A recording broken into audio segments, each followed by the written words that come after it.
Hi everyone, welcome Hello. to English for You. I'm Kat. And I'm Seb. And we are talking about crazy times. We are talking about crazy times. Yeah. Wow, these are crazy times. Yeah, especially when we're filming it, the pandemic is getting really, really bad. Yes. Yeah, but this book, I have to say, is even crazier. Yeah. And that's hard to do. I think it's safe to say that the current situation can't be quite as bad as what is happening in the book we are going to be talking about today. It's pretty dark. What is the book we're talking about today? The Handmaid's Tale. The Handmaid's Tale. Well, that doesn't seem so bad. A handmaid, isn't that just a kind of servant who helps you do some things? Not in this story. And if you guys are familiar with the Hulu series that's got like 3 seasons now, it's a very, very good TV show. It is. But it was based on this book. Like this book was the beginning of it. And so, yeah, it's based on a really crazy situation. Hopefully the world will never be like this, but in order for you to know what we're talking about, we kind of have to go and look at the story. We do, and there is lots for us to talk about with this book. So let's get started. Okay. Reading. The Handmaid's Tale. Blessed be the fruit. May the Lord open. Offglen and I walked toward the center of town to buy groceries. They say we handmaids must always travel in twos for our own protection.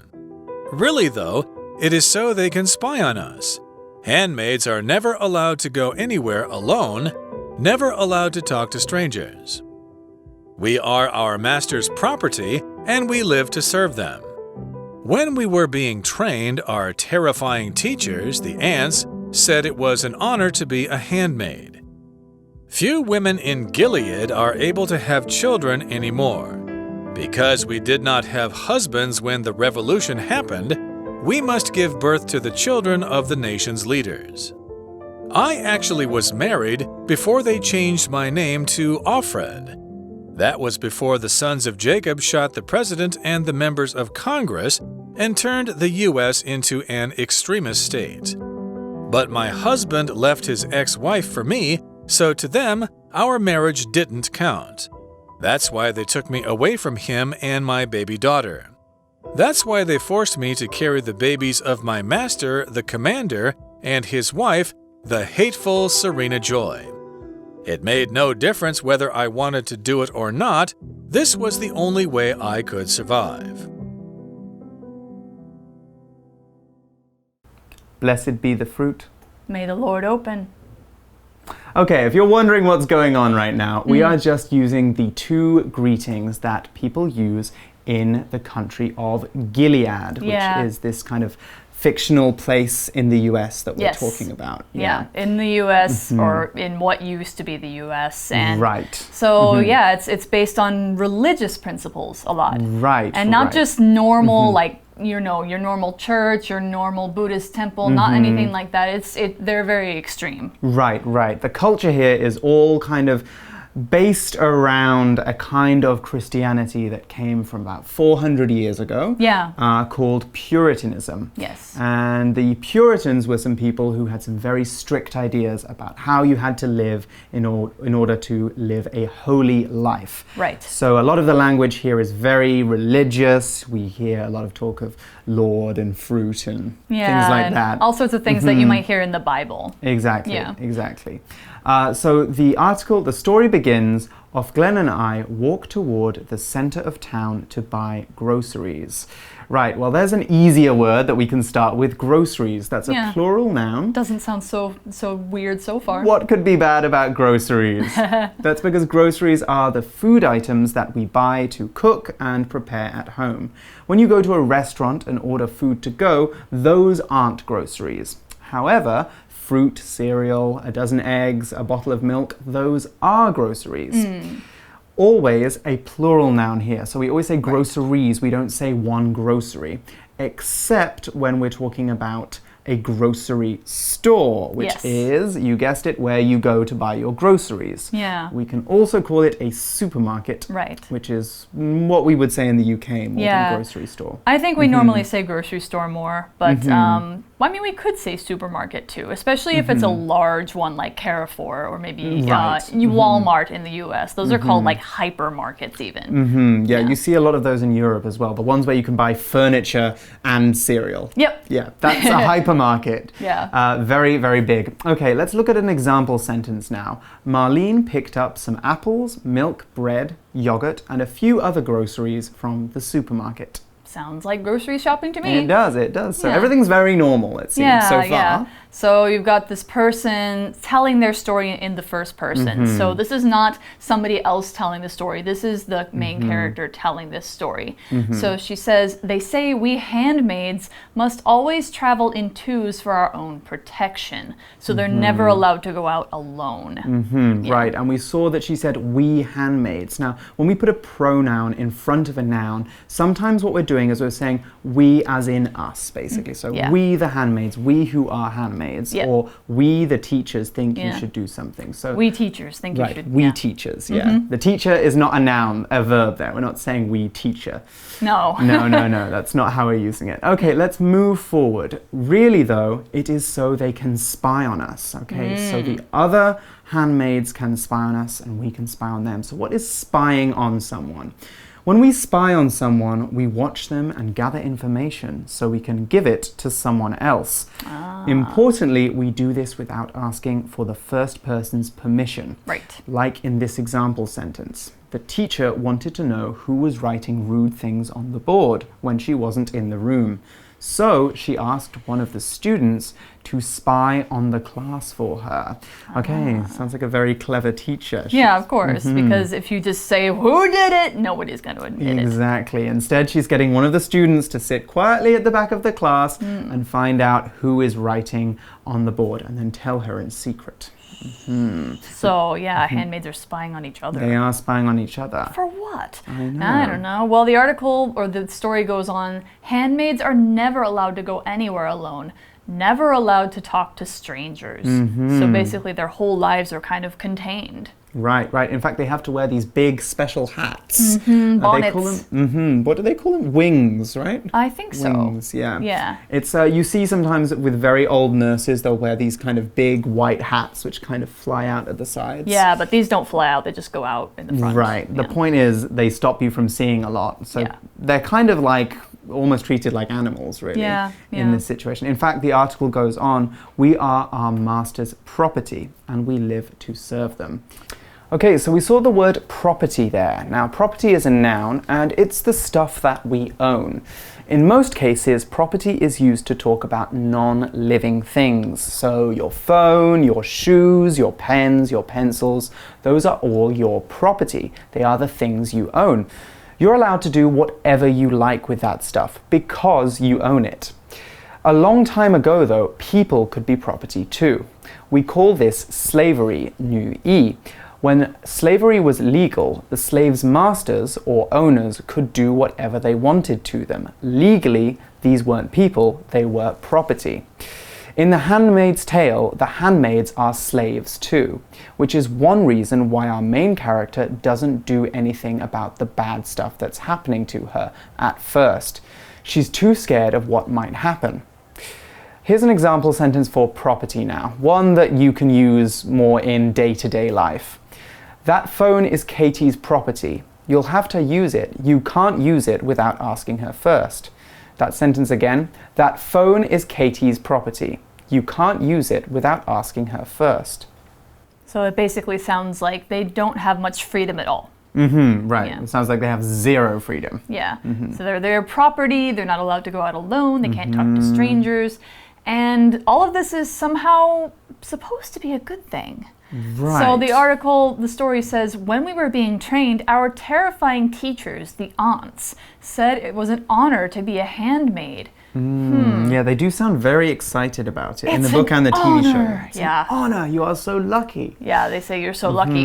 But the aunts are terrifying teachers. Right. So terrifying here is an adjective that means very scary. It makes you feel like you want to run or hide. It kind of brings out this fight or flight response in you, or freeze. Like it makes you feel like you can't do anything. Right. So the aunts do terrible or very bad things to the handmaids so that the women will become obedient and quiet, and they will never question what they're supposed to do because they're too scared. They are terrified. So terrifying is almost the same as another word, horrifying. The difference is that horrifying is when you see something awful happen or know something awful is happening in front of you. Horror is knowing the bad thing is happening, but terror or something terrifying is when you're scared that it could happen. Right. So horror and terror, a little bit different. That's why they're horror movies, because they show you all the bad stuff. Right, you're not there. Yeah. All right, now an example sentence might be, the idea of going into the woods at night is terrifying to me. I could never do it because I'd be too scared to move. Right. So it's You very, very freeze with scary. terror. Yeah. Right, so we also saw the word honor there as well, which is a noun, and when something is an honor, it makes us feel very, very proud. You could say that getting the best grade in your class is an honor. Only one person can be the best, and if you're the best, it shows that you worked very, very hard. You'll also hear people at award ceremonies, such as the Oscars and the Grammys, saying it is an honor to receive this award. They're saying that they feel very, very proud and grateful to have won the prize. So what is the opposite of an honor? Well, you could say that that isn't humiliation. Yeah. A humiliation is something that makes you feel very embarrassed or ashamed. The sad thing about The Handmaid's Tale is that when the aunts are saying that being a handmaid is an honor, for the women, really, it's a form of humiliation. Yeah. Because terrible things are being done to them and they can't do anything. And everyone knows about it as well. Yeah. But they can't do anything about it. They just have to take what's happening to them. Yeah. And that couldn't be further from an honor. Right. It's humiliating. It is. It's a humiliation. So let's look at an example sentence now. Ellen considered it an honor to be given the Employee of the Year award at the company year-end party. All right. That would be an actual honor. That would be an actual honor. Right. But why is this considered to be an honor? Well, we have to know kind of a fact behind the story that makes this, you know, the way it is. So the story says few women in Gilead are able to have children anymore. That's right. So because of like, what is it, some like pollution or some kind of environmental causes, most women are not able to have children. Right. And so those who are, it's very, very precious. Yeah. Right. But also, Atwood kind of when they're talking about the past, it seems like there's also a big trend towards a lot of contraception and things like that, and there's kind of a very right-wing response as well, who's saying, why do these people not want to have children? So these two things... It's honor to have children. Right, so some people can't have children, and then there's this group of people controlling things that kind of blames it on the people who didn't want to have children. So. Yeah. As a result, the article says, because we did not have husbands when the revolution happened, we must give birth to the children of the nation's leaders. Gosh. So in other words, they are having the babies of leaders. Basically. Crazy. In that last sentence, we saw another word talking about something called a revolution, when the revolution happened. Now, revolution was a noun that means when people rise up and make big changes in something, usually talking about big changes to the government.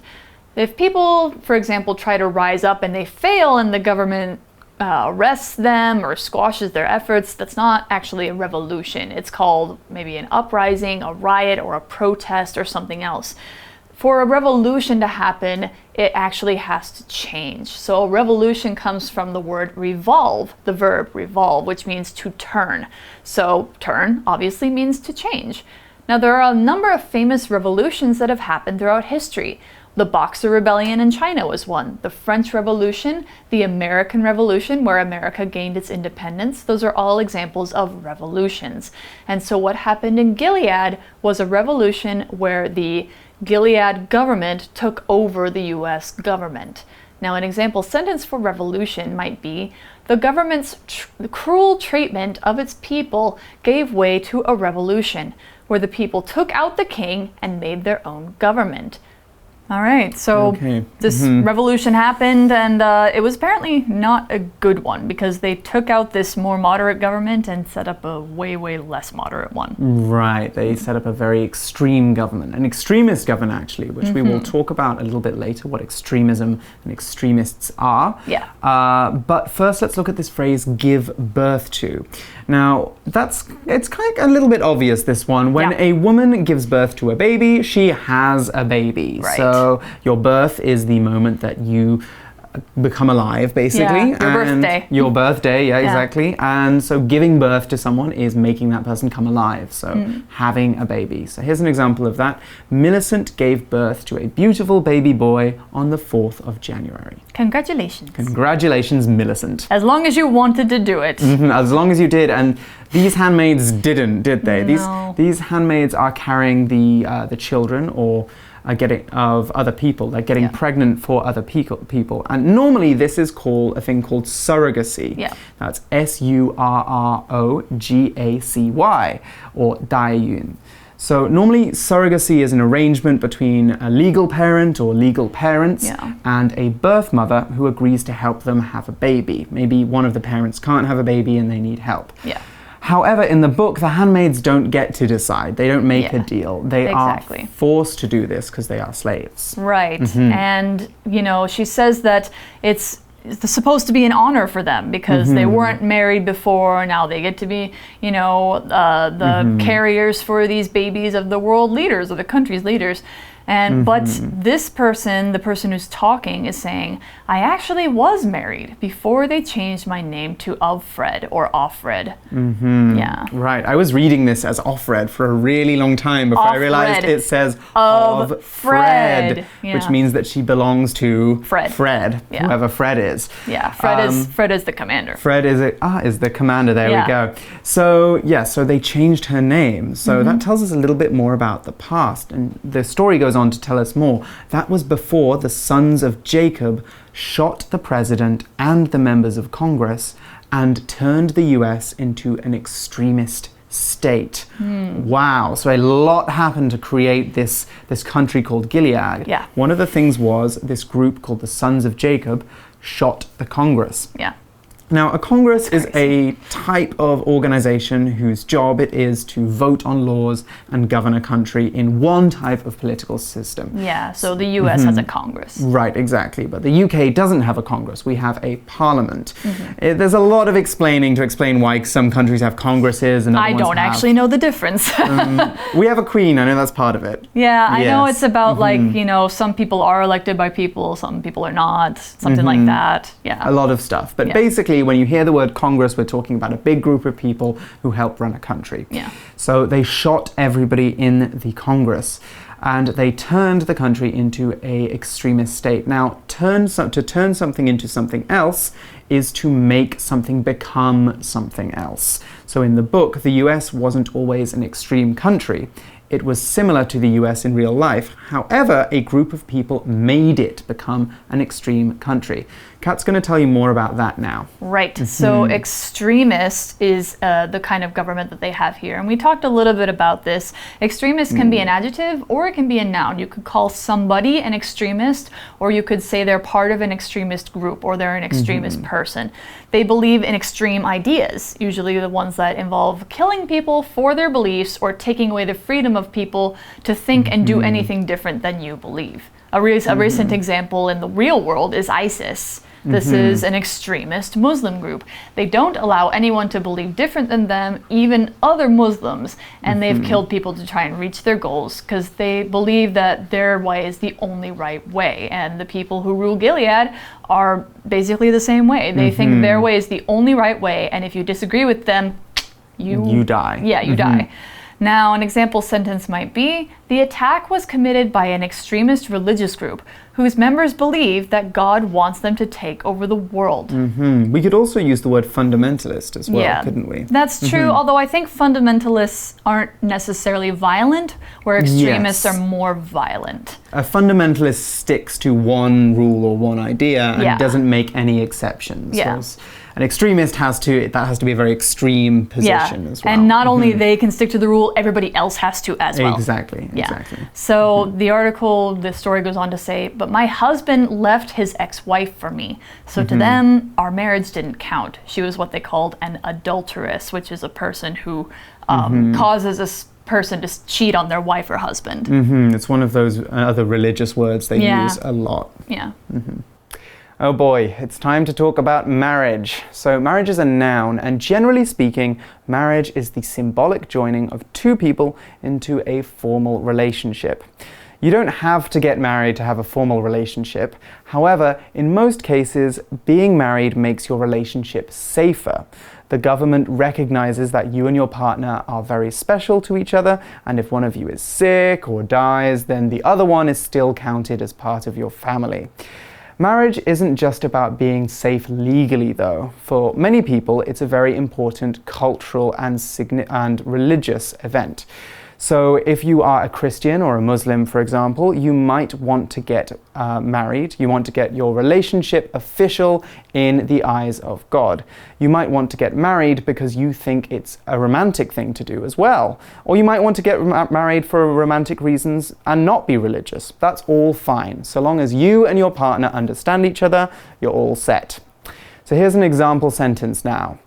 Sarah and Jessica celebrated their marriage with an enormous party with all their friends and family. Okay, so their marriage didn't count in the eyes of this new country. And they actually tried to run away to Canada, I think. Yes, they did. With fake passports. But because they were found out, and the people in Gilead found out that their relationship was a second marriage, that's why they took, the writer says, that's why they took me away from him and my baby daughter. Oh, so sad. So she had to leave her husband and her baby and become a handmaid. Right. That's why they forced me to carry the babies of my master, the commander, and his wife, the hateful Serena Joy. I love how her name is actually really nice sounding, and she's not a nice person at all. She's not a nice person. Yeah. So the writer goes on, it made no difference whether I wanted to do it or not. This was the only way I could survive. So when she's saying it made no difference if or whether I wanted to do it or not, this is our grammar point for today. It's actually our last sentence, but when we use this kind of grammar, it's a cause and effect grammar. It shows that the effect is the same even if the cause is different. It makes no difference or it doesn't matter is a way of saying things are the same if you do one thing or the other. We use it with if clauses or WH question word clauses like so. It makes no difference if you want to do it or not, which means if you do it, if you don't do it, the result is the same. All right, but we're, hopefully we ended on a little bit of a happier note because now we are got to go to our For You chat question.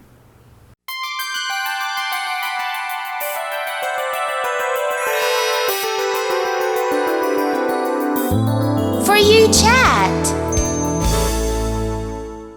Okay, so our For You chat question for today is kind of carrying on the story a little bit. It is, how do you think Offred must feel at the moment?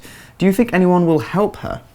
1, very bad. 2, not really. I'm not sure if anybody's going to help her, but I mean, the whole point of the story is that you have to have some hope, so I hope that somebody will help her. Now, you guys might have a little more complicated answer for this. You might want to talk about, like, how would it feel to be in her shoes? How would it feel to be her right now? And we're going to find out more about her situation in day 2, so come back and see us again tomorrow. We'll see you then. Bye-bye. Bye. The Handmaid's Tale. Blessed be the fruit. May the Lord open. Offglen and I walked toward the center of town to buy groceries. They say we handmaids must always travel in twos for our own protection. Really, though, it is so they can spy on us. Handmaids are never allowed to go anywhere alone, never allowed to talk to strangers. We are our master's property, and we live to serve them. When we were being trained, our terrifying teachers, the ants, said it was an honor to be a handmaid. Few women in Gilead are able to have children anymore. Because we did not have husbands when the revolution happened, we must give birth to the children of the nation's leaders. I actually was married before they changed my name to Alfred. That was before the sons of Jacob shot the president and the members of Congress and turned the U.S. into an extremist state. But my husband left his ex-wife for me, so to them, our marriage didn't count. That's why they took me away from him and my baby daughter.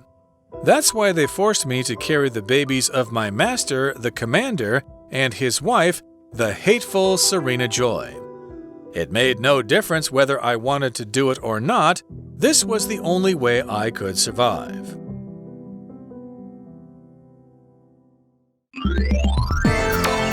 Vocabulary Review. Groceries. Arthur paid for his groceries and then put them in his bag before leaving the supermarket. Property. This printer is company property, so you can't use it for personal reasons. Terrifying. Fiona finds the idea of traveling by air terrifying, so she has never been on an airplane. Honor. The famous writer had the honor of meeting Queen Elizabeth II and discussing his work with her. Revolution. Because of the revolution, the president of the country had to step down. Marriage. Bertie and Ethel have been through difficult times during their 30-year marriage, but they have never stopped loving each other. 智慧小补帖 Congress. Extremist.